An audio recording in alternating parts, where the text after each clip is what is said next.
Dans ce chapitre, nous allons nous intéresser à la transmission de l'information génétique. Lors du chapitre précédent, nous avons évoqué les notions d'unité et de diversité des individus au sein d'une espèce. Cela nous a permis de définir ce qu'était le phénotype d'un individu et de s'interroger sur ce qui en était à l'origine. Nous avons alors dégagé la notion d'information héréditaire et avons déterminé que son support se trouvait dans les chromosomes des cellules. Les chromosomes sont constitués d'ADN et présentent des portions délimitées appelées gènes ou allèles à l'origine des caractères spécifiques et individuels. Penchons-nous davantage sur la transmission de cette information génétique, qu'elle ait lieu au sein d'un individu ou de génération en génération. Nous allons voir que la mitose, qui est un mode de division des cellules au sein d'un individu, est un phénomène à l'origine de la stabilité génétique. Mais au fait, à quoi ça correspond, la stabilité génétique ? La stabilité génétique d'un individu repose sur le fait que son karyotype est maintenu au cours de sa vie et que le nombre de chromosomes reste le même de génération en génération. Mais comment ce karyotype peut-il se maintenir au cours des générations et au sein même d'un individu ? Prenons l'exemple d'un être humain. Il possède des milliards de cellules qui se sont formées au cours de divisions cellulaires successives. Chaque cellule contenant les chromosomes porteurs de l'information héréditaire sous forme de gènes. Chaque individu provient d'une cellule œuf et aboutit à un individu. Les cellules, au départ indifférenciées, ont acquis une spécialisation au cours du développement. Cette capacité de spécialisation a d'ailleurs été utilisée et développée dans de nouvelles techniques de clonage reproductif.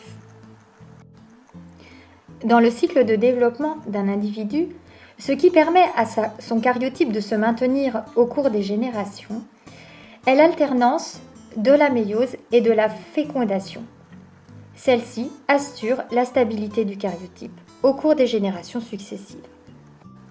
La méiose correspond à la formation des gamètes. Elle diminue de moitié le nombre de chromosomes que la fécondation rétablit. La mitose, quant à elle, est une division qui concerne toutes les autres cellules de l'organisme. Elle permet la stabilité génétique des cellules d'un individu.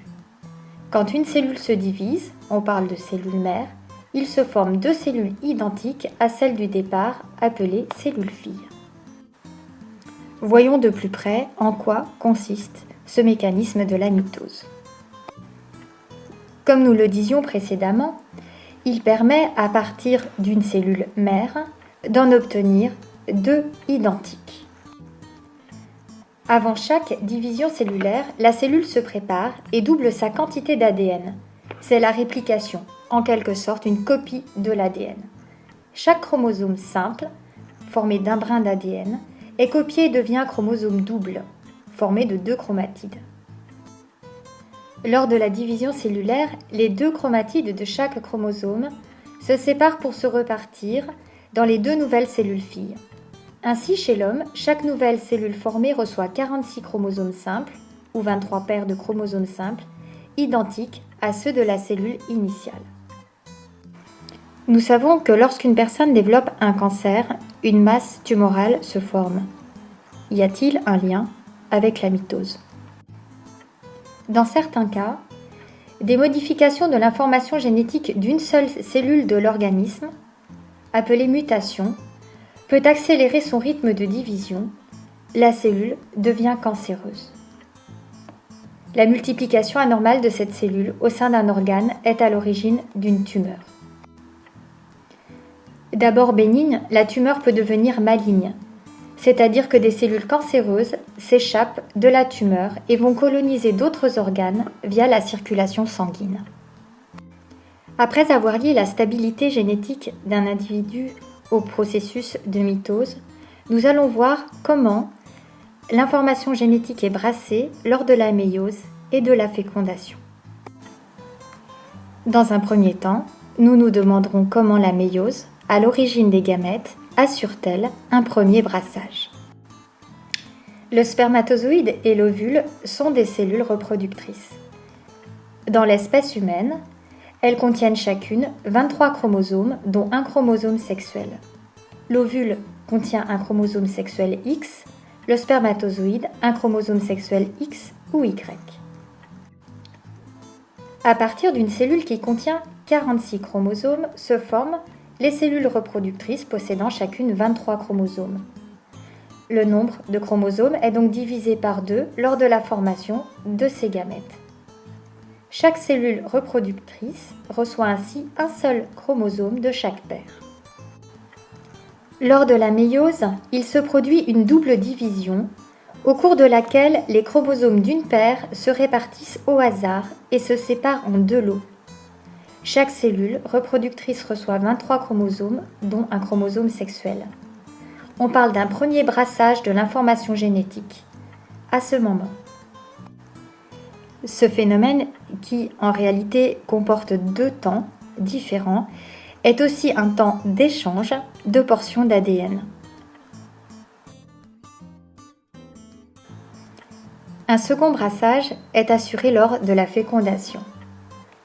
Mais au fait, que devient l'information génétique contenue dans les gamètes à ce moment?